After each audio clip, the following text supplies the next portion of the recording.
Good morning, students. We start a new organelle. The new organelle is plastids. The new organelle is plastids.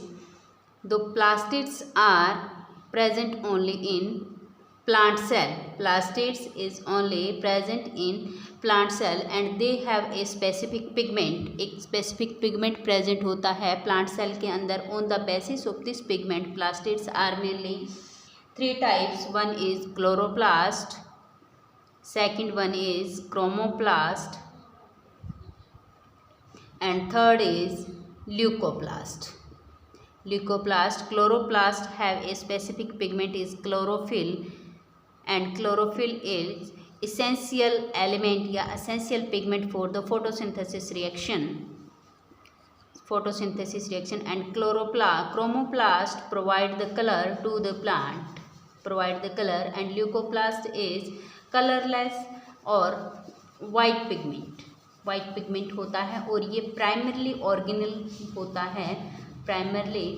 Organelle होता है जो क्या करता है, fat को, प्रोटीन को और स्टार्च को स्टोर करने का काम करता है. प्रोटीन, स्टार्च और स्टार्च को स्टोर करने का काम करता है. इसके अलावा जो प्लास्टिड्स जो होते हैं इनका अपना राइबोसोम होता है और इनका अपना खुद का डीएनए इनके अंदर खुद का डीएनए और खुद का राइबोसोम्स जो होता है वो प्लास्टिड्स के अंदर प्रेजेंट होता है. अब न्यू ऑर्गेनेल्स की अगर अपने बात करें तो न्यू ऑर्गेनेल या sixth organelle is vacuoles. Sixth organelle जो होता है वो कौन सा होता है, वैक्यूल्स होता है. तो वैक्यूल्स जो होती है वो लार्जर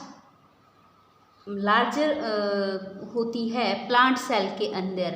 प्लांट सेल में लार्ज वैक्यूल्स प्रेजेंट होती है comparison to the animal cell. Animal cell के अंदर वैक्यूल्स होती नंबर के अंदर कई सारी है लेकिन वो छोटी छोटी प्रेजेंट होती है, लेकिन प्लांट सेल के अंदर बड़ी बड़ी वैक्यूल्स प्रेजेंट होती है. इसी वजह से इनका जो न्यूक्लियस जो होता है वो पेरीफेरल कंडीशन के अंदर होता है और वैक्यूल्स जो होती है वो सिंगल बाउंडेड ऑर्गेनेल होता है. इसके अलावा जो वैक्यूल्स जो होती है वो प्लांट सेल के अंदर अपने टोटल सेल का 90% वॉल्यूम होता है. 90% वॉल्यूम होता है. इसके अलावा जो वैक्यूल्स जो होती है उनके अंदर एक फ्लूइड भरा हुआ होता है जिसको सेप बोलते हैं. ये क्या करता है, प्लांट को टर्गिडिटी और रिजिडिटी प्रोवाइड करने का काम करता है. टर्गिडिटी और रिजिडिटी प्रोवाइड करवाने का काम करता है. ये जो वैक्यूल्स जो होती हैं इनके अलावा इनके अंदर कुछ स्पेसिफिक मटेरियल्स जो होते हैं, सब्सटेंस जो होते हैं वो स्टोर रहते हैं, जैसे अमीनो एसिड्स हो गया, इसके अलावा शुगर जो हो गई वो स्टोर रहती है. और ये अगर अपने वैक्यूल्स का एग्जाम्पल जो लें, अगर यूनिसेलुलर ऑर्गेनिज्म की मैं बात करूं तो अमीबा जो होता है वो अमीबा के अंदर क्या प्रेजेंट होती है, फूड वैक्यूल्स प्रेजेंट होती है. और इन फूड वैक्यूल्स में जो फूड आइटम जो होते हैं वो स्टोर रहते हैं. और ये फूड वैक्यूल्स क्या काम करती है, इनके अंदर जो एक्सेस वाटर होता है और जो वेस्ट मटेरियल जो होता है इनको रिमूव करने का काम करती है, बॉडी से हटाने का काम भी इन्हीं वैक्यूल्स का होता है. तो ये अपने 6 सेल ऑर्गेनेल्स थे जो कंप्लीट हो गए हैं. इसमें आपके एक न्यू टॉपिक और दिया हुआ है, सेल डिवीज़न.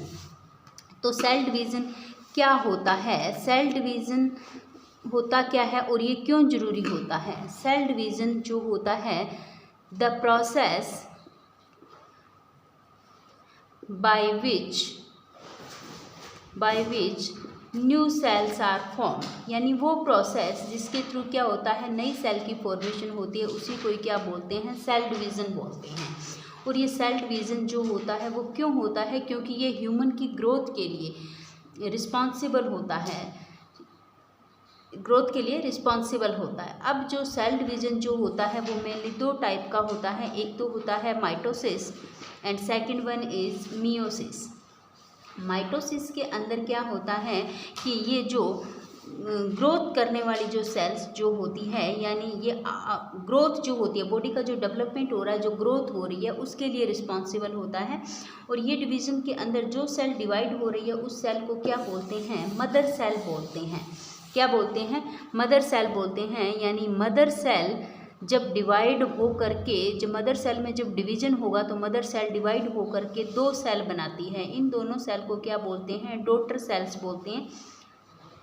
क्या बोलते हैं? डॉटर सेल्स बोलते हैं इनको, डॉटर सेल्स। और इनमें क्रोमोजोम का नंबर जो है, नंबर ऑफ क्रोमोजोम्स, वो क्या होता है? सेम रहता है। किसके सेम रहता है? मदर सेल में। यानी जितना मदर सेल के अंदर क्रोमोजोम का नंबर था, वही क्रोमोजोम नंबर किसके अंदर रहता है? डॉटर सेल के अंदर रहता है। और जो मियोसिस डिवीजन जो होता है, जो रिप्रोडक्शन की जो सेल्स होती है, मियोसिस डिवीजन जो होता है, जो रिप्रोडक्शन के लिए रिस्पॉन्सिबल सेल्स होती हैं, उनके अंदर होता है। क्योंकि प्लांट सेल है चाहे एनिमल सेल है, चाहे एनिमल सेल है, उनके अंदर क्या होता है? जो रिप्रोडक्टिव ऑर्गन्स जो होते हैं या उनके जो टिश्यू होते हैं, उनके अंदर डिवीजन होने से क्या बनते हैं? गैमिट्स बनते हैं। और ये गैमिट्स जो होते हैं वो रिप्रोडक्शन के थ्रू क्या बनाते हैं? ऑफस्प्रिंग बनाते हैं। ये ऑफस्प्रिंग जो होती हैं, इन ऑफस्प्रिंग बनाते हैं। ये कौन सा हो गया? मियोसिस डिवीजन हो गया।